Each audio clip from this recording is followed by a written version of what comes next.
آیا شما هم دوست دارید با غذاهای عجیب و ترسناک از چین آشنا بشید؟ 5 تا از کثیف‌ترین و عجیب‌ترین غذاهایی که باور نمی‌کنید توی چین سرو میشه. هیچ وقت فکر نمی‌کنید این غذاها رو بخورید. پس تا آخر ویدیو همراه من باشید.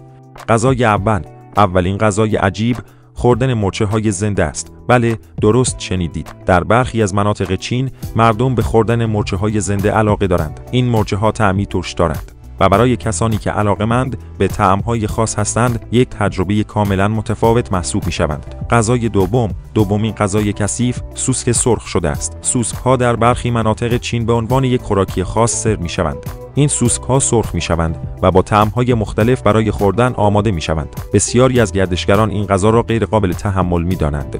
اگر به این ویدیو علاقه دارید، همین الان دکمه سابسکرایب رو بزنید و با ما همراه باشید تا غذاهای عجیب دیگه ای رو کشف کنید. غذای سوم حلزون‌های بزرگ دریایی است. این حلزون‌ها به خاطر شکل عجیب و بافت خاصشون در چین جزو غذاهای رایج هستند. برای بسیاری از افراد خوردن این موجودات دریایی لزج و بی‌مزه یک چالش واقعی محسوب می شود. غذای چهارمین غذای عجیب ژله خرچنگ است. در این غذا خرچنگ‌ها به همراه ژله‌ای که از ترکیب خون و عصاره خرچنگ تهیه شده سرو می‌شوند. طعم خاص این غذا برای خیلی‌ها غیر قابل است.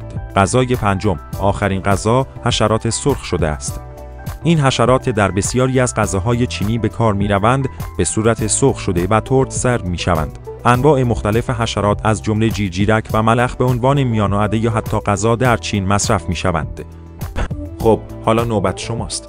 از بین این غذاهای عجیب کدومش رو بیشتر تعجب آور دیدید؟ در کامنت ها بنویسید و اگر از ویدیو خوشتون اومد دکمه لایک رو بزنید و برای ویدیوهای جذابتر حتما سابسکرایب کنید. اگر این غذاهای عجیب شما رو شوکه کرد، حتما سابسکرایب کنید تا از ویدیوهای هیجان انگیز بعدی با خبر بشید. با ما همراه باشید چون همیشه غذاهای جدید و عجیب در انتظار شماست. تا ویدیو بعدی، خداحافظ.